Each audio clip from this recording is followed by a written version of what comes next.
One man is being victimized by our own government.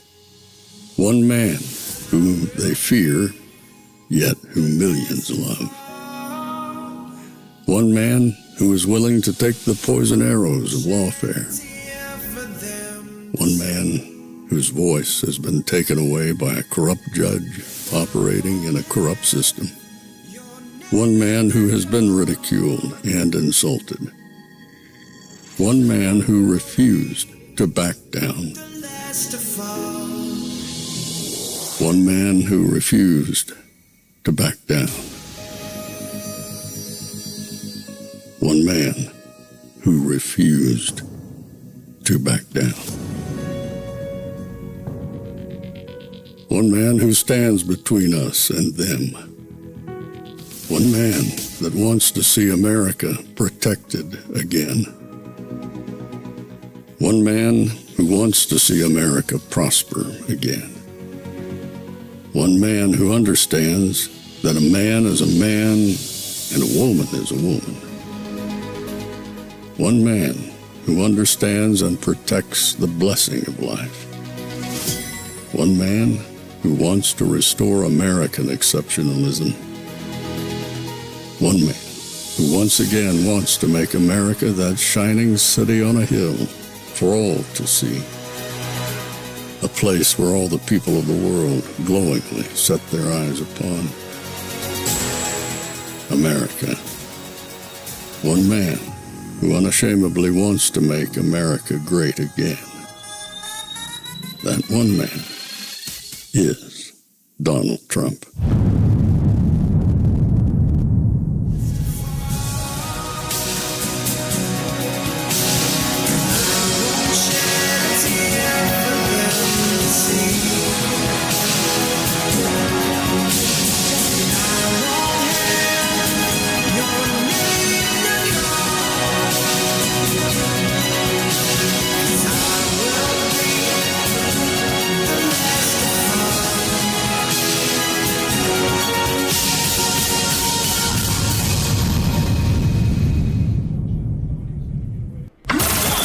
This is Fanfare with Barry Cunningham. Hey everybody, it's actually me. It's not a terrorist or somebody from Hamas or something. That was a hairy thing. That took us almost 3 hours to fix. For those of you who don't know, we were maliciously hacked this afternoon. It was awful. All of a sudden, they just started posting all of these crazy, insane videos over and over and over again. As soon as we turned them off, they came right back on. And we couldn't, let me adjust this a little bit. We couldn't get them stopped. And so we tried everything we could do, talking to 2 different platforms and trying to figure out what happened. Just to give you a little inside baseball, they didn't get access to our account. They got access to one of the platforms I use to distribute content. And by that, they were able to put videos out over and over and over again, the same video. You know, I didn't get upset. I had something to do. Ashley, SB chipped in. We had to get it done. We got it done. But what it told me was, as I mentioned in my Twitter video, we are obviously over the target. We are obviously talking about stuff that these people don't want us talking about. I'm sure it's not going to be the last attempt. Who knows how many times they will try. But in any event, we're not going to stop talking. And I'm not going to participate in the rabble-rousing influencer gang and what they're doing and the egregious, insulting manner in which they handled themselves over the last day or so. If you guys don't know what I'm talking about this speech that President Trump phoned in, basically. But it was horrible, and people are attacking all kinds of each other. Tucker and I don't want to be bothered with that crap. I don't want to be bothered with Candace Owen calling Erica. Leave all that stuff out there. Leave your hat at the door. I'm not going to be into that. So I don't know specifically how long this show will be. And not because of anything happening, but because I'm not sure how long the interview is going to be. I want to let you know right now, just so you can possibly prepare yourself for what's about to happen. Let me just see what number I have to show you. We're going to start here on YouTube. There is no way I can show this 60 minutes episode on YouTube. So what we're going to do is we're going to jump over to Rumble. SB, could you send me a text to make sure that stream is working? We're going to jump over at Rumble, and I've got it queued up on the other television. I can tell you there's about 7 minutes left in the game. So after they're done with the game, they'll probably cut to 60 minutes. I'm ready. I'm ready to go. As soon as the game ends, we're going to jump over. In the interim, what I have for you, some content.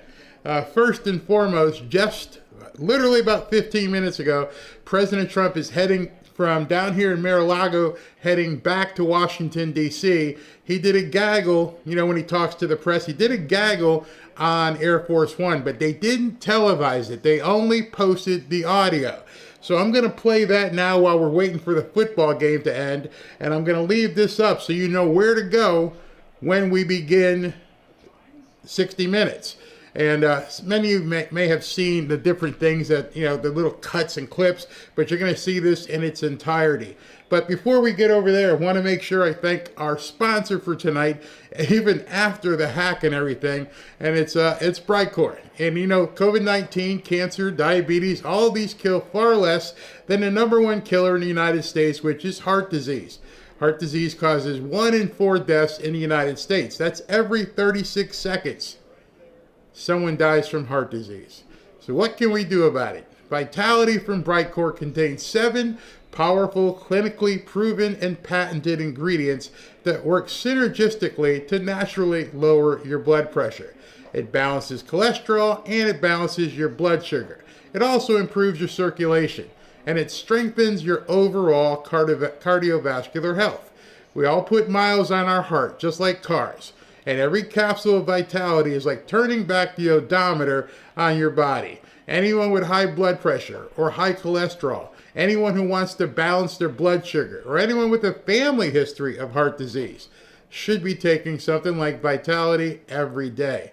Vitality is non-GMO, all-natural, dairy-free, gluten-free, and 100% made in the United States by a company that truly believes in wellness and integrity.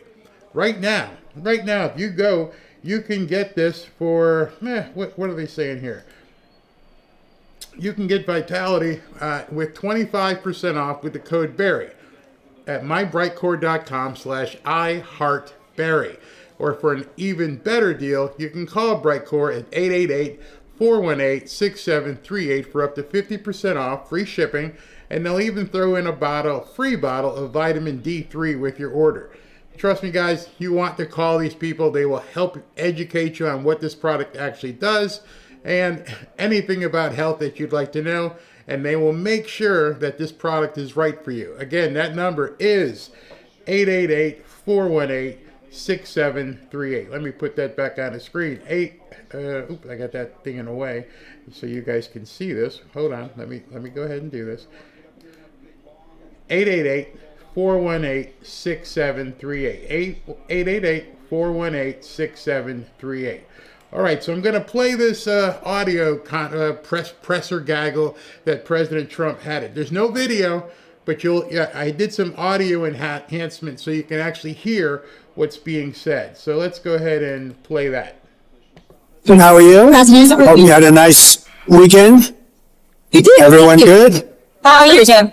Do you get your sleep? I guess we're doing 60 Minutes tonight, but I'm not sure we're going to be in the plane. We may be midstream. We'll see. But I think they did a good job. Well, we'll let you know. We'll see how they cut it. So, do you have any questions? On Nigeria, just wanted to ask you, do you envisage U.S. boots on the ground or airstrikes? Could be. I mean, a lot of things I envisage, a lot of things. They're killing record numbers of Christians in Nigeria. And they have other countries very bad also. You know that part of the world, very bad. They're killing the Christians. They're killing them in very large numbers. We're not going to allow that to happen. Well, Mr. President, what's going on with Russian assets, would you say? Are you going to use those as a negotiating tool? What's Europe saying on the frozen Russian assets? So are you planning? Is this a totally different question than Nigeria? Different. That was quite a turn. I'm not doing that. What happens is, I guess, Europe and Russia are having discussions. I'm not involved in those discussions. Will your administration provide Ukraine with long-range Tomahawk missiles? Is that something that you're not considering that? No, not really. On Friday, A final straw. Change, but at this moment, I'm not. Final straw for you that proves that Putin is really not ready to end the war. What would be the final straw for you that proves that Putin is really not ready to end this war with Ukraine? There's no final straw. Sometimes you have to let it fight out, and they're fighting it out. It's been a tough war for Putin. He's lost a lot of soldiers, maybe 1 million. That's a lot of soldiers. That has been tough for Ukraine. It's been tough on both. Sometimes you have to let it, just get fought out. I've settled 8 wars. I thought that one would be easier than some of the ones we settled. And by the way, we got 3 hostages back. The hostages were so sad. We're talking about dead bodies, which people call hostages, but I don't know what you'd call them. I spoke to the parents. We got Nutra, from New York and from the United States. And I spoke to his parents, and they're thrilled in one sense, but in another sense, obviously, it's not too great. Oh, we're very happy to have done it. We got 3 bodies back today that they found. And we're looking for the remainder of the bodies.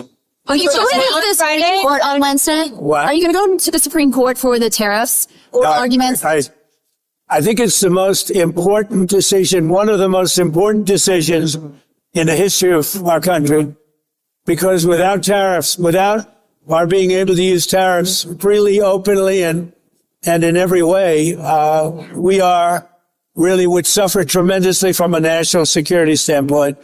The national security of our country is at stake. I think it's one of the biggest decisions in the history of the Supreme Court. Other countries use tariffs against us.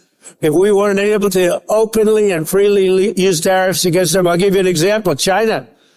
That was going to be a disaster for the world, and I was able to settle it very quickly, very easily, because I was able to use tariffs.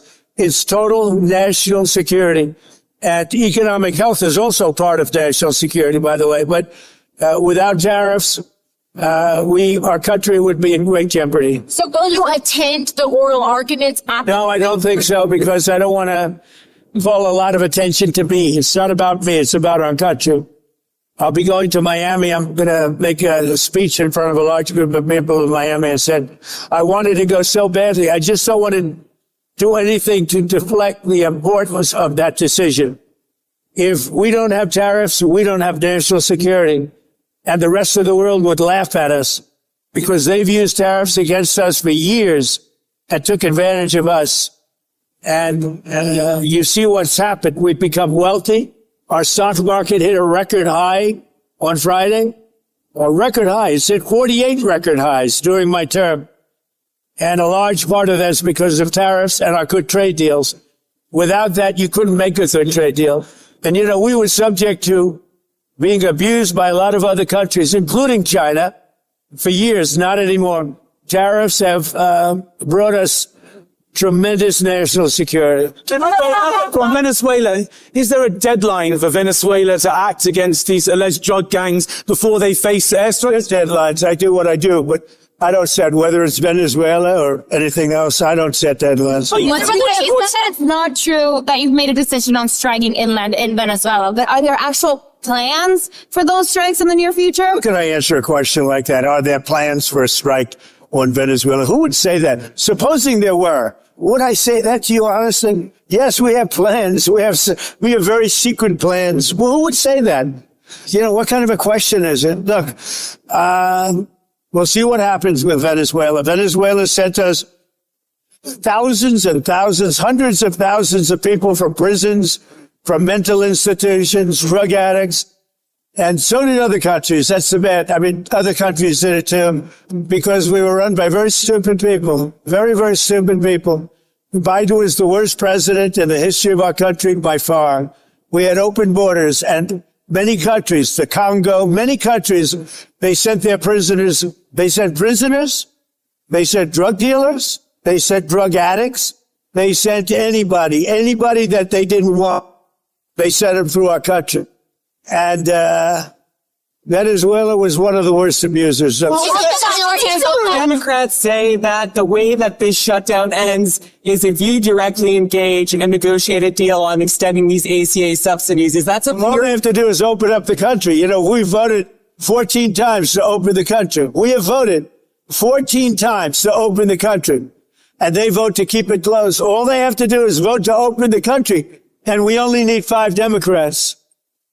They have a lot of Democrats. We only need 5.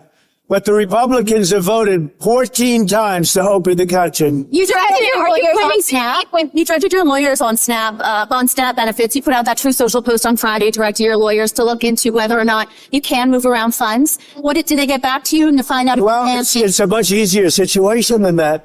If they vote to open the country, it's opened up immediately. We don't even have to think about that. Mr. President, I wanted to ask about, I forgot what I wanted to ask about, but that's right. Well, Mike, Prince Andrew in the UK has had his royal titles stripped away because of the Epstein scandal. I know you're close to the royal family there. Do you have any thoughts on what's happening? Badly. I mean, it's a terrible thing that's happened to the family. That's been a tragic situation. And it's too bad. I mean, I feel badly for the family. Mr. President, are you still planning to meet with Jensen Huang? Have you spoken with him after your talk? Jensen Huang of NVIDIA, the CEO of NVIDIA? Yeah, I've spoken to him. What about it? So are you planning to meet with him? You said when you were... Look, he's one of the great geniuses of our time. His chips are 10 years ahead of anybody else's. And, you know, I meet with him all the time. It's a great American company. It's now the biggest company in the world. So what would you like to know? I mean, NVIDIA is really just a brilliant company. The chips are 10 years. The new Blackwell that just came out, it's 10 years ahead of every other chip. But there's nothing to meet with other than say, congratulations.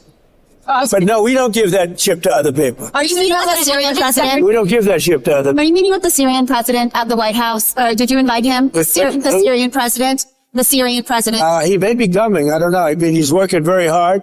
We took sanctions off of Syria to give them a chance at survival. And I hear he's doing a very good job. Thank you very much, everybody. I'm going to try and watch 60 Minutes with. I may be delayed. Let's see if they treat me better than they treat other people. Although, I do say this, they treated Kamala very well. In fact, they changed her answers. You know what it is, Mr. President. I will try, but we may land just as it starts, right? It's a very split second. But thank goodness for TiVo or something thereof, right? TiVo. I'm a big fan. We love TiVo. We love TiVo. One of my favorite, one of the greatest inventions in history. Have a good time. Thank you. Thank you, Mr. President. All right, so that was President Trump on Air Force One heading back from Mar-a-Lago into Washington. Just to give you an update, there is we're at the 2-minute warning in the football game. It looks like Buffalo is going to take down the Kansas City Chiefs, for those of you watching or wondering. So how CBS does this, obviously 60 Minutes comes on at 7 o'clock. But when there's an NFL game, it preempts 60 Minutes and it pushes it back to 7:30. So we're at 7:18 on the clock here. There's 2 minutes left in the rest of the game. There's nothing really that's going to happen. So the clock's going to run pretty quick because Buffalo has the ball. First down, 2 minutes to go. They're going to run out the clock. So it will be on time for the most part. So we will get to that. So while we're waiting now, I want to show you again, you might want to begin getting ready to go over to Rumble. That's where we have to watch it tonight. I cannot show 60 Minutes on YouTube. This is like the preview. And then we're going to jump over to Rumble and we're going to watch it on Rumble. SV told me it is working. We're hack free. We should be able and good to go. So, want to show you a short video that President Trump did last night. Last night was this Republican Jewish coalition gala out in Las Vegas. All kinds of fireworks.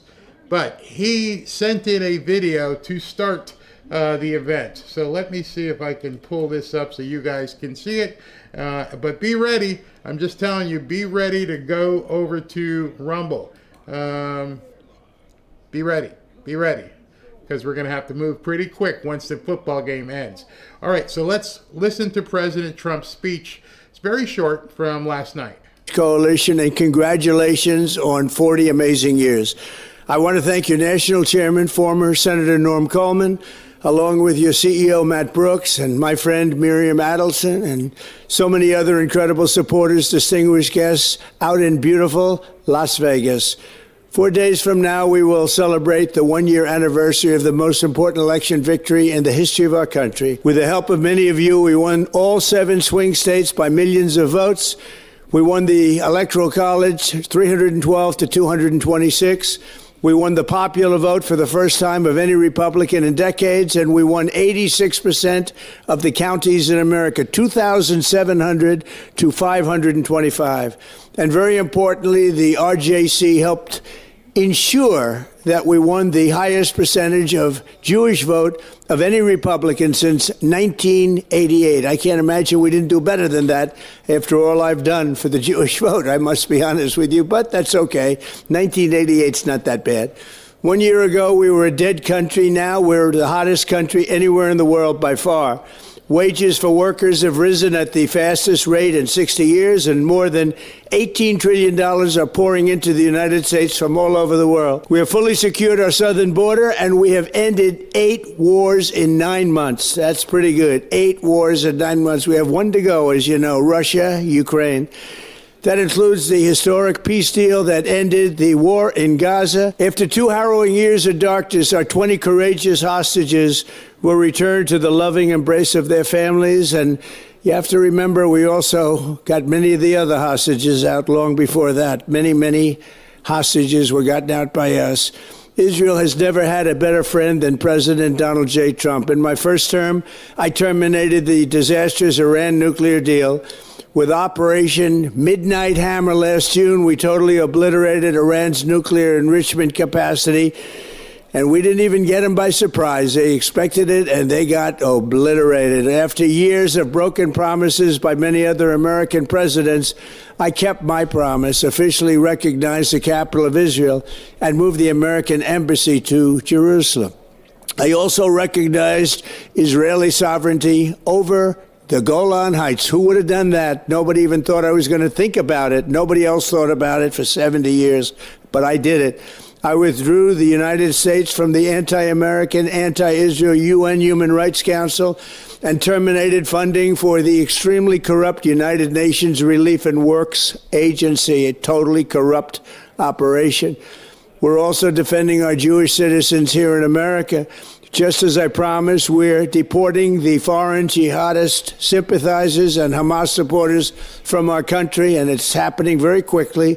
Upon taking office, I signed a historic executive order directing every department and agency in the federal government to do everything in their power to end the scourge of anti-Semitism in America.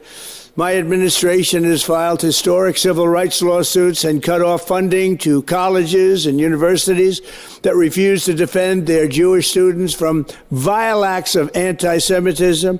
And we have secured some of the largest discrimination settlements in modern times. There's been nothing like it. In just 9 months, we have done more to protect Jewish Americans than any administration in history by far. And we're just getting started. We are going to continue to help. Together, we will make America stronger, safer, richer, prouder, and greater than ever before. I want to thank you once again to everyone at the Republican Jewish Coalition. God bless America. I'm with you all the way. All right, so President Trump, that's what he said. He sent over to the Republican Jewish Coalition event in Las Vegas. In addition, as they're finishing up the game here, let me show you a couple of things that he posted on True Social. He posted, I will be interviewed on 60 Minutes right after the Kansas City Buffalo NFL football game, which has 17 seconds left right now. Hopefully they will treat me as well as they did Kamala. And then he also talked again, he made a large post about the Jewish vote as he was talking about that coalition. The Orthodox Jewish communities all across America voted in very big numbers for me in the historic 2024 presidential campaign. Lakewood, New Jersey was one of our biggest wins anywhere in the country. Got to hit that New Jersey vote before Tuesday. With more than 90% of the vote. On November 4th, the eyes of the country are on New Jersey again. I need all my supporters in the Orthodox community in Lakewood and its surrounding towns to vote in huge numbers for Jack Ciattarelli. Jack will be a great governor and has my complete and total endorsement. He will never let you down. Jack needs every single vote in the community, including all the yeshiva students. All right, so I'm going to stop that there because this game is got 3 seconds left, and I got to do the jump over and everything so you guys can see. Again, this is the link to get to. Let me get everything settled so that we can be ready to go, ready to rock over there. I'll see you over there in 90 seconds. And that button is supposed to correlate with this. Where is it? 1 second. Okay, I'll just play this one. All right.